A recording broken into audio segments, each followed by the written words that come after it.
แม่เอาเครื่องทอดแม่ขายของแม่เลย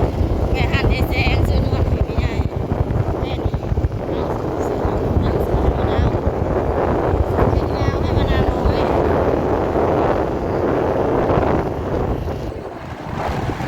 ป้าสองอาหลานซิ่งอันนี้ยังออกมาวิบ้านพี่น้อง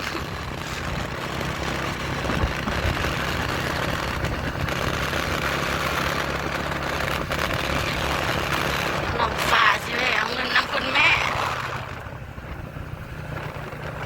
ถ้ากระหอดทางเขาองซีพี่น้องเลย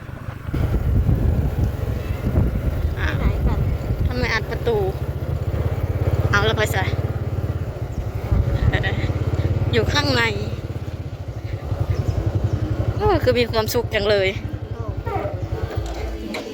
มาห้องเพลงหน้าบ้านเลยปะนี้เข้าดาวเนาะเราจะเข้าดาวกันหน้าบ้านนี่เลยพี่น้องปีนี้ปีกายนี่อันนั้นอยู่นะปีนี้เฮาสินี่แหละสถานที่ไอ้บางเพิ่นทมเดินทมยังขากะลีพี่น้องเอ้ยบัดนี้คำพอกคำแพงเพิ่นกันแล้วสวัสดิ์เสวยอันนี้จะเป็นป้ายบ้านจ้ะ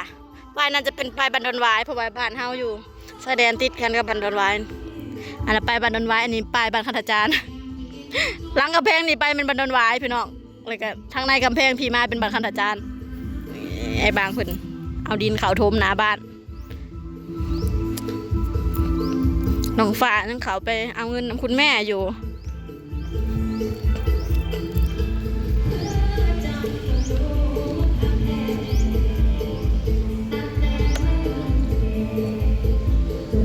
บรรยากาศคึม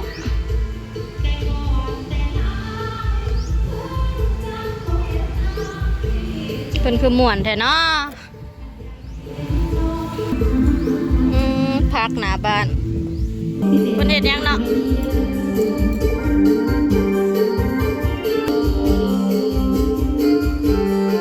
จ้องเถ่า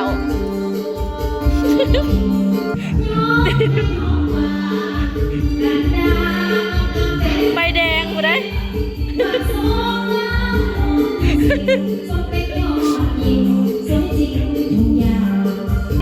คือใดนะเชื่อ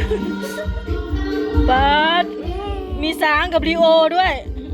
ถังกับเสือดาวมัดสมแขวเอาไปกินมือข้าวดาวเด้อเอาไปกินมือข้าวดาวก่อนเขากับมีก่อน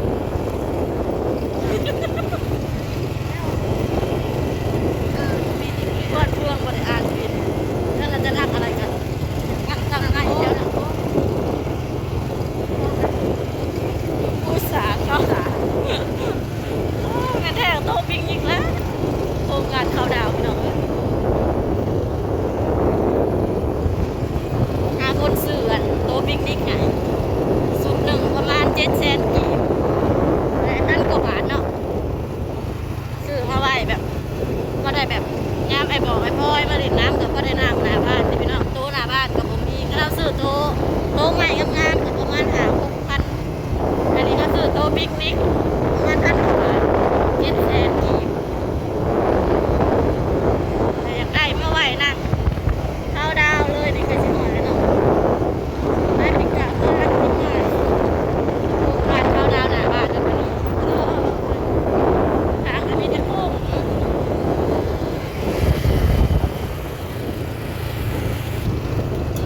เปิดแฟลชอีกแล้ว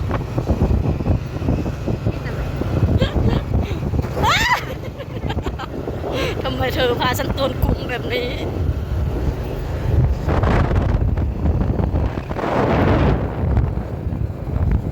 มันไม่มีมองลีกมันไม่มีมองลีกแล้วเราจะสิบไปจบอยู่ผ่านเสื้อผ้า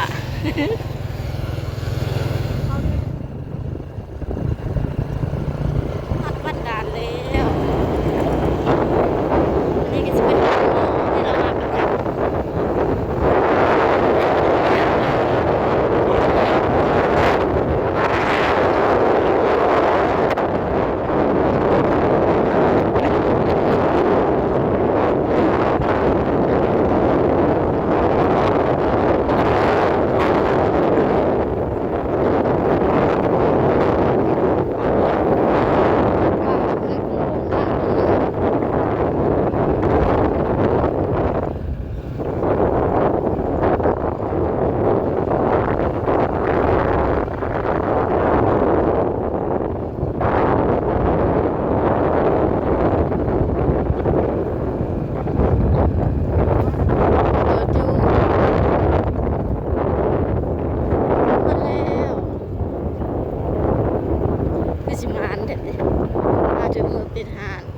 อยู่จ้า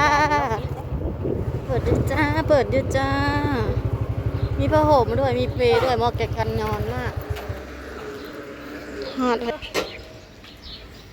ได้ไหมอีกโอเคเดี๋ยวลมพัดมันสิง่ายปร่างง่างฮอดแล้วค่ะบาทหนึ่งต้องบาท โอ้ค่ะกว่าโอ้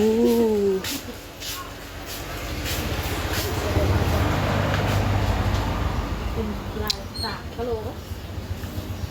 มันจะสื่ออย่างมันจะสื่ออันนี้ อันเท่าไหร่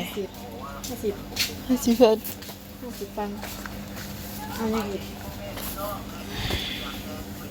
ซื้ออีกนี่ซื้อหอมเนาะซื้อมาไว้ทาน เขามาโซนนี่แล้วหอมด้วย ซื้อยังไง จักเด้ อะไรบ้างล่ะสาวซื้อยังเคยทาผมอยู่อ่ะอันนี้อาซื้อแล้วนี่ แพมเพิร์ดเอ็ดเด็กน้อยเกิด คา ให รา ม่ ตินนมแพะนี่บ้ามาไว้ เป็นต้นติดอะไร จะใส่อันนี้บ่ ตัวเป็นกล่องบอกอาศัยตัวซื้อมาแต่หมกนั่งกันอีเจดำนะมันซื้อมาเผื่อแต่ว่าผมอาหล่นอาบาซีนี่นี่มันจี ลองใส่ ดอก ดิ อัญชันคิว บ่ อาบ่มัก สียังซั่นน่ะ กลิ่นยังนะ ถักเคยกินอย่างตัวนี้แต่ว่ามันจีหอมกว่าตัวนี้สมบัตินะ ในยังนะ เห็นฉันไหมเห็นอยู่เรียงลายก็ได้นะ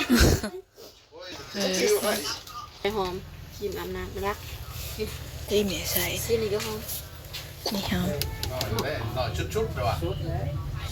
เป็นลายเสียงเงินดอกเปิดไม่โมเมนต์ได้ว่าเราจะเอาอย่างเดียว เป็นไปไม่ได้ ความตั้งใจคือมาซื้ออันนี้ เกิดได้ห้างก็เกิดได้จะบื้อ บ่แม่นดอกซื้ออันเดียวนี่ แน่นอนถ้าแบบติดอาหารจะบื้อพารา แล้ว ถ ทิช นั่น ชู่ดิ นะ เท่าไหร่วะ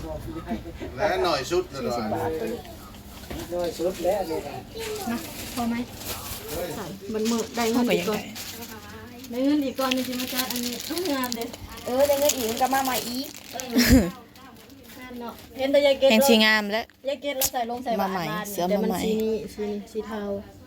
180 เห็นเราใส่งามๆจะมีเงินจ่ายไหม จัดไปแล้วนะ2ตัว ความสุขของฉันแค่นี้ ช้อปปี้ ไป ช้อปปิ้ง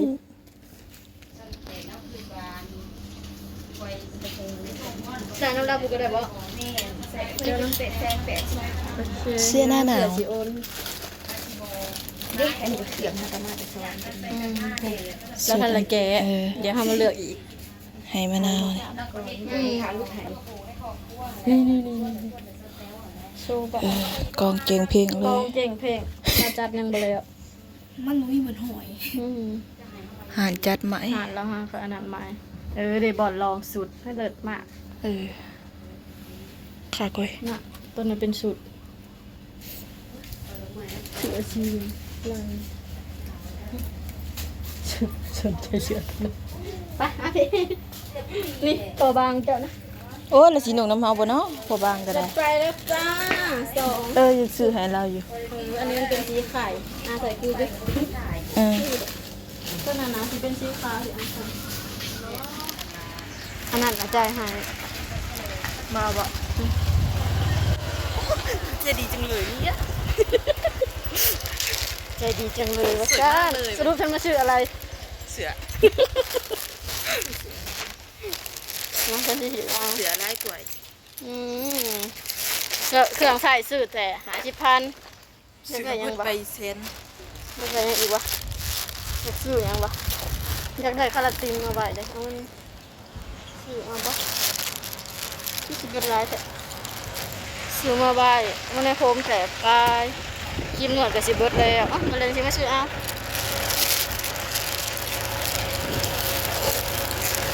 2 อาลานมุ้ยเอาเสือตัวนี้นะมันเสือมันมาเลยสินักแฮงแทนที่จะเอาตัวนั้นเนาะแทนเช้าคือกัน ใช้ต่อ สีตัวนั้นน่ะสีกลมน่ะเนาะ ตัวไม่เปลี่ยน ถ้ามันบ่มาเขาก็จังมาเอามันต้องมาใหม่อีกบ่พอเขาสั่งมาเบิ่งก่อนสิ